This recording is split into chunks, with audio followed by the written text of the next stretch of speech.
Welcome to Dorchester. What I want to do today is take you on a tour as if you were coming into the town. You could come from the Exeter direction, the Yeovil, Weymouth or London direction. I'm taking you from the London direction. So you come down from the M3 and the M27 and you take a turning on the roundabout called the Stinsford roundabout, and that will take you into this part of Dorchester called London Road, and you see these trees and you see this wonderful countryside here and you see these water meadows.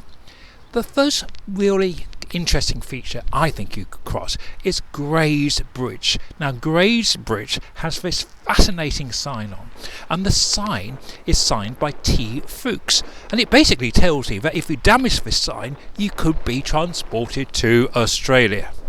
Why Australia, and why this sign?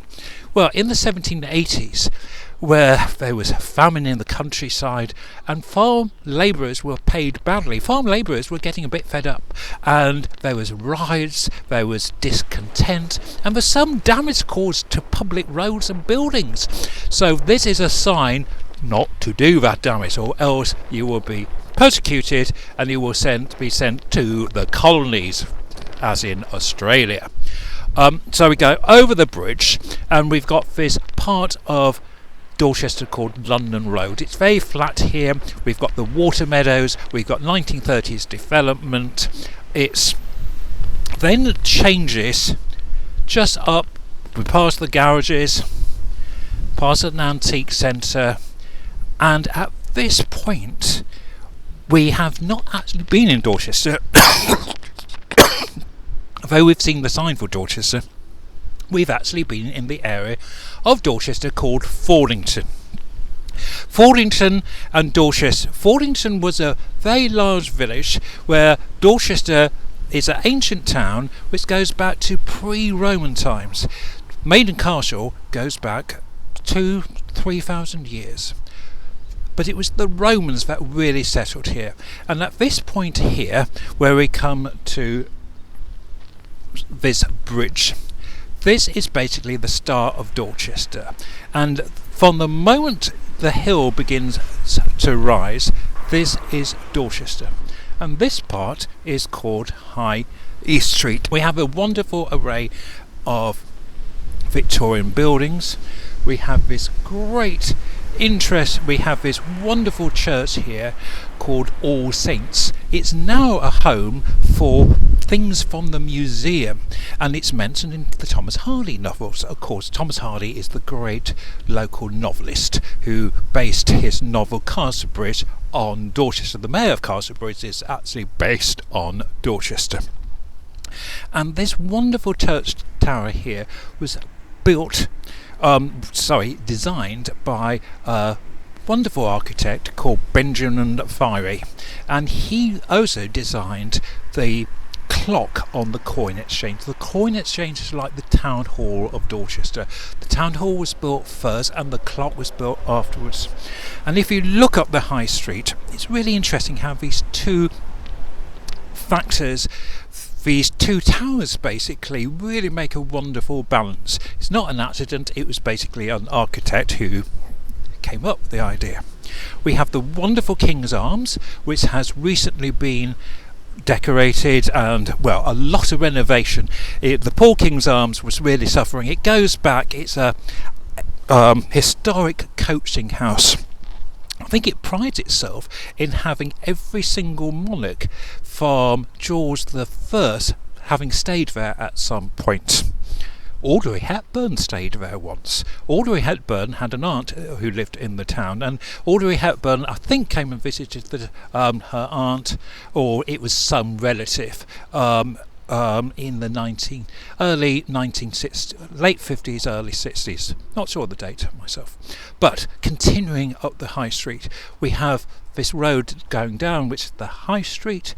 You continue past the cafe. Well, for a long time it was a cafe, but it was the lodging of Judge Jeffreys. Judge Jeffreys was a horrendous, I say horrendous, he basically was a horrendous judge who, after the Monmouth Rebellion, sent to Dorchester, and he carried out the assizes, and I think it was 60-70 people put to death from those assizes. Just Jeffreys himself suffered a lot from kidney stones and apparently had quite a painful death. Died in the Tower, I believe. So we continue as the street at the divide at the Coin Exchange. The street goes from being the High East Street to High West Street, and as soon as it becomes High West Street, it becomes a little bit posher, and you notice the houses here, well, they're mainly banks, shops, estate agents, but they are very grand buildings. We've got some fantastic businesses here. We've got this incredible cafe, the Horse with the Red Umbrella. Horse with the Red Umbrella, people always say, where does that name come from? Well, apparently it used to be a theatre, and I think again Thomas Hardy mentions this, and one of the last plays they did was The Horse with the Red Umbrella. In this area as well, we get the museum. The county museum has recently had millions spent on it, and it is fun. It is quite an incredible space inside. They've made a far better art space on the top floor. We have incredible Roman remains there. There's the Writers' Gallery on Thomas Hardy. There is a lot to see in this place. So if you have a chance, do visit the museum. We have the statue of William Barnes. William Barnes was a local poet who did a lot of dialect poetry. He was around at the same time as Thomas Hardy. We continue up the High Street past the local Wetherspoons, very convenient, and there's incredible art shop, Herrings.